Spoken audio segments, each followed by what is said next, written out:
Ce samedi 20 mai, les téléspectateurs découvrent les Super Cross Battles de la nouvelle saison de The Voice. Noshka, talent de l'équipe de Big Flo et Oli, a été éliminée face à Misha, de l'équipe d'Amel Bent.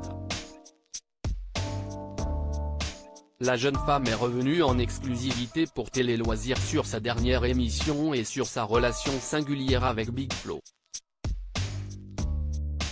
Lors du prime des Super Cross Battles de The Voice diffusé ce samedi 20 mai, Noshka, un talent de l'équipe de Big Flo et Oli, a été éliminé face à Misha, un candidat de l'équipe d'Amel Bent.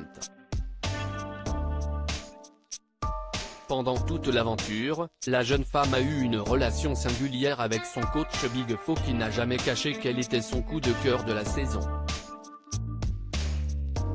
Il lui a d'ailleurs fait de nombreux compliments pendant sa dernière prestation, ce qu'elle ne réalise toujours pas aujourd'hui. Noshka est revenue en exclusivité pour Télé Loisirs sur sa dernière émission et sur sa relation singulière avec Big Flo. Il m'a dit de foncer et de m'assumer. Noshka a dévoilé les mots d'encouragement de Big Flo Télé Loisirs. Comment appréhendiez-vous les Super Cross Battles après avoir été plébiscité à plus de 74% par le public lors des Cross Battles? Noshka, pour les Super Cross Battles, j'étais un peu stressé mais comme d'habitude.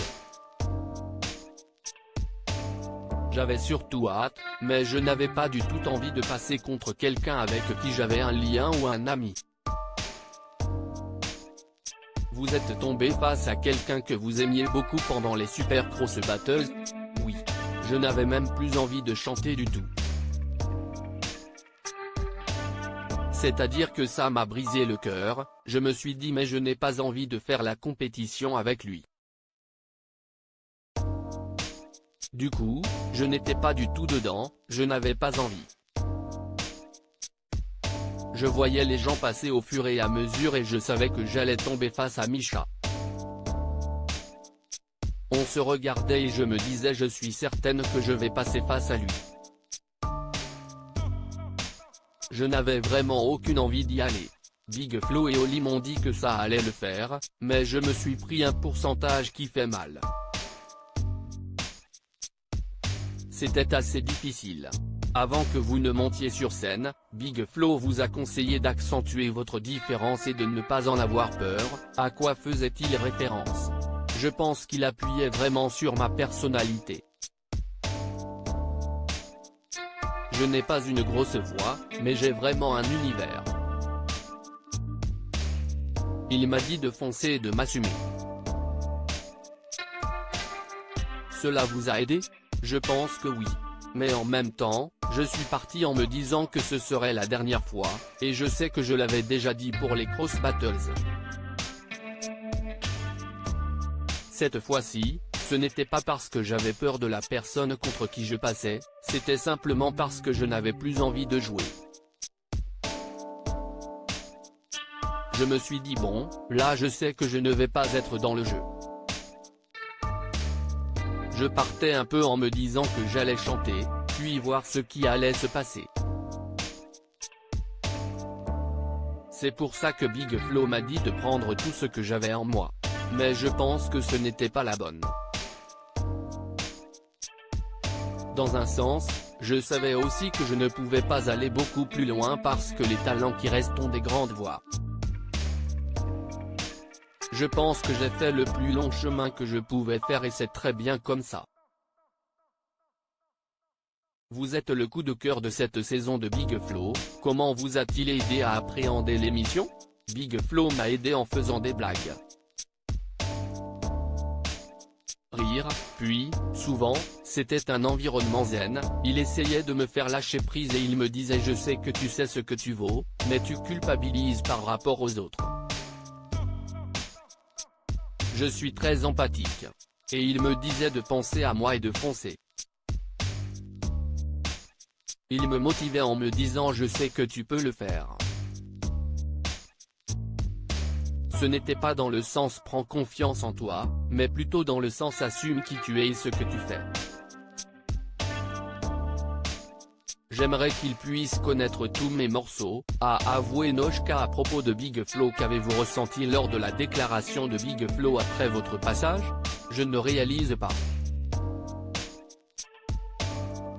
J'ai du mal à me le rentrer dans le crâne. Rire, même encore aujourd'hui, je me dis que c'est totalement dingue parce que la personne que j'ai écoutée pendant que j'étais au collège et dont j'étais super fan, me dit qu'il est fan de moi. Je me dis attends, il y a un problème, c'est pour l'émission qu'il me dit ça. Rire, j'ai un peu ce syndrome où je me dis que ce n'est pas possible. En tout cas, ça m'a vraiment fait plaisir, mais j'ai toujours du mal à me dire que c'est la vérité. Êtes-vous toujours en contact avec lui aujourd'hui? On a un petit peu échangé de temps en temps, mais pas énormément. Il m'avait demandé si j'allais bien lorsque les diffusions sont arrivées, si je le vivais bien puisque j'ai eu un pic de visibilité. Puis, on a un peu échangé, mais rapidement. Je pense qu'avec la fin de l'émission, puisque je ne serai plus leur talent, peut-être que cela va évoluer. Je ne sais pas. Vous avez envie de pouvoir lui montrer vos projets? J'aimerais énormément. J'aimerais qu'il puisse connaître tous mes morceaux ou encore ne pas forcément parler musique, mais parler de tout.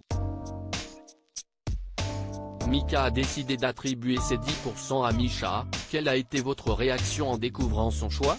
Pour le coup, je n'étais pas attaché, parce que même sans les 10%, il me devançait énormément. Je me suis juste dit que Mika n'avait pas cerné mon univers et qu'il n'avait pas compris qui j'étais. Vous avez proposé plusieurs réinterprétations et compositions pendant l'aventure. Cela vous a aidé à montrer aux téléspectateurs quel artiste vous êtes réellement? J'avais vraiment besoin d'être cohérente avec moi-même et mon univers musical pour pouvoir prendre du plaisir sur le plateau quand je chantais. C'était réellement important pour moi de faire les instrumentalisations. Quels sont vos prochains projets? Je sors un EP le 26 mai, dans une semaine, avec un clip également qu'on a filmé il n'y a pas longtemps. Je continue mon chemin. Je vais sortir mes projets et faire des concerts. À lire aussi The Voice, on connaît la date de diffusion de la finale de la saison 12.